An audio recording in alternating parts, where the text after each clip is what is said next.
And tonight on Connecticut's news station, the manhunt continues. The man suspected of shooting and killing 18 people is still on the run. We have live team coverage. And a rally against hate crime interrupted the message the group had to send to local lawmakers. And a New Haven initiative looking to get unhoused people into tiny homes is getting some pushback from the city. I'll explain why.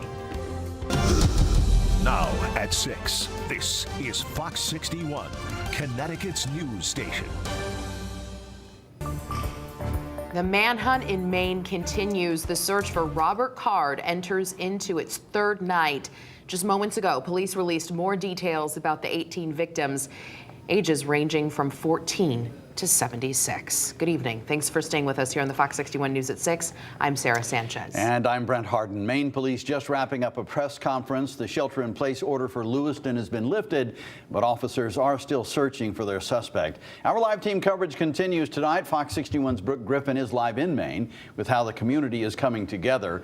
But we begin with Fox 61's Carmen Chow. She joins us in the newsroom with the latest on the search efforts. Carmen.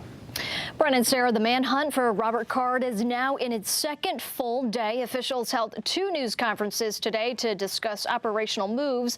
And like you said, Brent, officials announced they lifted the shelter in place. For the next few days, Maine police are doing a deep search in the water and woods near a river in Lisbon where Robert Card's car was found abandoned there. The safety of our community remains paramount. A large dose of time, effort, and manpower has been spread around the clock as officials from multiple agencies conduct thorough searches to find clues with hopes it will lead to Robert Card's whereabouts. Commissioner Mike Soschuk of the Maine Department of Public Safety holding high confidence Card will be found. We're focused on an individual that currently has 8 warrants out for murder. Investigators say they have received more than 500 tips in their search for Card, a clear sign the community is remaining vigilant. I will ask the community to be as patient as possible with this process, realizing that there are many, many moving parts and coordination of efforts involved between multiple agencies. Officials urge everyone to continue staying in their homes for their own safety. Several schools, government buildings, and businesses remain closed until further notice. We know that a shelter-in-place order in general, similar to orders around COVID, can have some negative impacts on families and go to school and businesses and all those other things. But the most impacted are families whose loved ones were killed that very night. Leroy Walker's son was one of them. He says his son tried to confront the shooter with the kitchen knife, but was shot twice in the stomach. It's the worst thing that's ever happened in these 2 cities. Robert Card's neighbor, Rick Goddard, still in shock someone who lived right next to him could commit such a crime. It's crazy. I have a neighbor that did something really horrible. Every bullet that has been found on the ground from each scene will need to be investigated in the coming days. Police, in the meantime, will be drafting affidavits to conduct search warrants while taking more than 70 witness statements. I think that every minute that this goes on, we're more and more concerned, because what's the next thing that's going to happen? Officials also stated they plan on holding a morning news conference every day at 10 a.m. and sometimes even in the afternoon as well to keep everyone informed. We do know community members are eager to hold vigils and start fundraisers. That is something officials want to help plan given Robert Card is still on the loose. Live in the newsroom, Carmen Chow, Fox 61, Connecticut's news station. Thank you, Carmen. In the immediate wake of the tremendous loss, folks in Lewiston are putting up signs to bring hope to a hurting community. Fox 61's Brooke Griffin is live again on the ground in Lewiston. She's been there since early Thursday morning. Brooke, when did you start noticing these signs?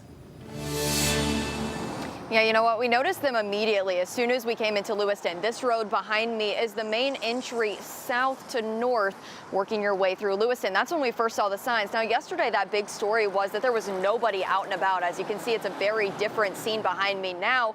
And a lot of these people are using this time out in Lewiston to encourage each other by way of these signs. They're trying to process and grieve together. Here in Lewiston, there are signs of fear and signs of hope. We come together when we need to, and believe me, we need to right now, and we are, all of us. These signs are both old and new, these written in remembrance of those that they knew. Well, there's a bunch of hearts on those trees across the street that say things like, to my neighbor, to my friend, to my family. I'm thinking that they're just trying to show love to everybody.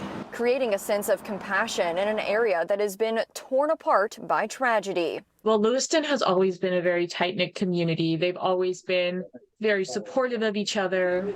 And so I think that is just going to come out very strong within these next days, weeks, months, and that the community is really going to work together to heal as a whole. Today, Lewiston police say this manhunt has been hard on the community and on law enforcement, but their kindness is not going unnoticed.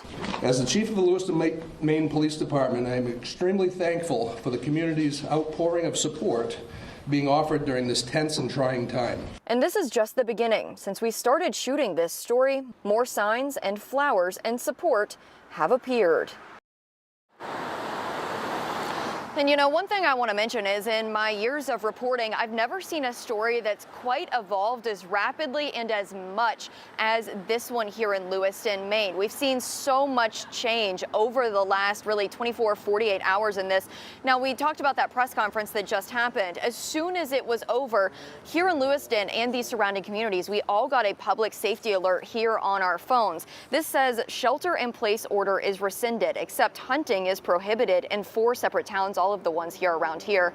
Beginning Saturday until further notice, the state police continue to search in Lewiston, Lisbon, Monmouth, which is just north of here. Really, that is something that's close nearby, something they've been looking at, and surrounding communities. They're looking for Robert Card and recommend individuals remain vigilant. Businesses may choose to remain open or closed at this time. This is something that's brand new. We just got this. A lot of people are now out and about just since that press conference. So of course, as things continue to change and as we hear more from this community, we're going to keep you updated on the ground here in Lewiston. Live in Maine, Brooke Griffin, Fox 61, Connecticut's news station. All right, Brooke, thank you. And Fox 61 will, of course, keep you up to date on the latest coming out of Maine and the national reaction. You can scan the QR code on your screen to get a link to download our news app. You can also find it on the Apple App Store or on Google Play. Now, the Fox 61 Weather Watch with Chief Meteorologist Rachel Frank. Near record warmth outside today. We started off the day with a lot of clouds, broke for sunshine, and temperatures caught up quickly. Right now it is 70 degrees in Hartford, but earlier we made it up to 77 and near 80 degrees in Windsor Locks. The shoreline never really recovered after that cloudy start to the day, but the temperature could be as much as 10 degrees warmer along the shoreline tomorrow, when most of the state will be up around 80 degrees. One more warm day and then we're done, crashing back into an October reality. 66 right now in Chester, 69 for the New Haven area, and upper 60s for Torrington. We're quiet right now, as you could see if you looked out the window with clear skies overhead. But this is a cold front right now cutting through Chicago. That will bring those cooler changes for us as we head into the second half of the weekend. But for tonight, we're calm. 11 o'clock, temperatures are in the low 60s. We're looking at overnight low temperatures in the 50s. And tomorrow, no clouds to start the day. We are sunny from start to finish. A nice dry, sunny Saturday with record warmth, highs near 80 degrees. We'll talk about those cooler changes for Sunday, and of course, we're timing out some rain. Your full forecast coming up. All right, Rachel, thank you. Well, Senator Richard Blumenthal led a group of stakeholders today in standing against hate. But his message was interrupted by some pro-Palestinian protesters outside the Capitol, and that's where we find Fox 61's Matt Karen. Well, Senator Richard Blumenthal gathered with leaders from the Israeli and Muslim communities to send a message that hate has no home here in Connecticut. But after Congress just announced their intention to fund more missile interceptors and other equipment for Israel, he was quickly accused of funding genocide.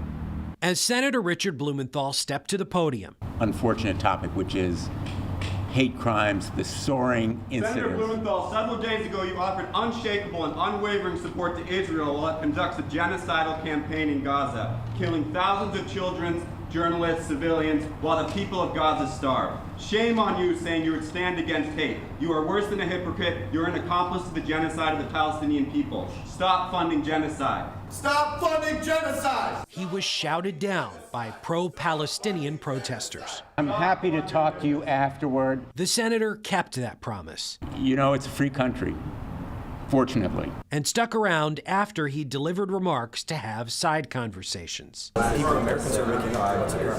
war between Israel and Hamas has not only sowed division, but has also sparked bigotry, not just globally or nationally, but right here at home in Connecticut. The Anti-Defamation League demonstrating hate literature that's been circulating around UConn. This is an example of misinformation that's been posted and spread at UConn campus that is spreading fear and hate. The ADL monitors and tracks hate incidents. They've seen a 388% rise in harassment, vandalism, and assault nationally, a 1,000% increase in threats on social media, and a 295% increase in hate incidents here in Connecticut. We cannot allow the conflict in the Middle East to trigger hate crimes and bigotry here in America. It requires a coordinated effort. The hate crimes aren't just limited to the Jewish people. Muslims are being discriminated against just the same. Equating American Muslims with foreign terrorist groups is wrong. We have the same concerns of loss of innocent lives and livelihoods as all peoples of conscience. And in an effort to fight back against that hate, the ADL is partnering with the Urban League of Greater Hartford and the First Cathedral to host a community conversation next week on Wednesday in Bloomfield at 7 p.m. Reporting at the Capitol Complex in Hartford, Matt Caron, Fox 61, Connecticut's news station. Well, new tonight, a Groton man's facing charges for allegedly impersonating a police officer. Police say they pulled over Michael Marshall on I-95. They say he was driving a Dodge Challenger that displayed several steady red and blue illuminated lights. Marshall admitted to police, they say, that he was using the lights to drive faster through traffic during his commute to work. Hartford police are investigating a shooting that left a man in critical condition. It happened around 2 this morning on Garden Street. Police say a man in his 30s was found suffering from a gunshot wound. He was taken to a hospital where he remains tonight, and that incident remains under investigation now. Hartford police also investigating a crash that happened this morning on Maple Street. Police say the vehicle ended up on its side on a sidewalk. One person is in critical condition. Another person was not seriously hurt. It's unclear what caused that crash.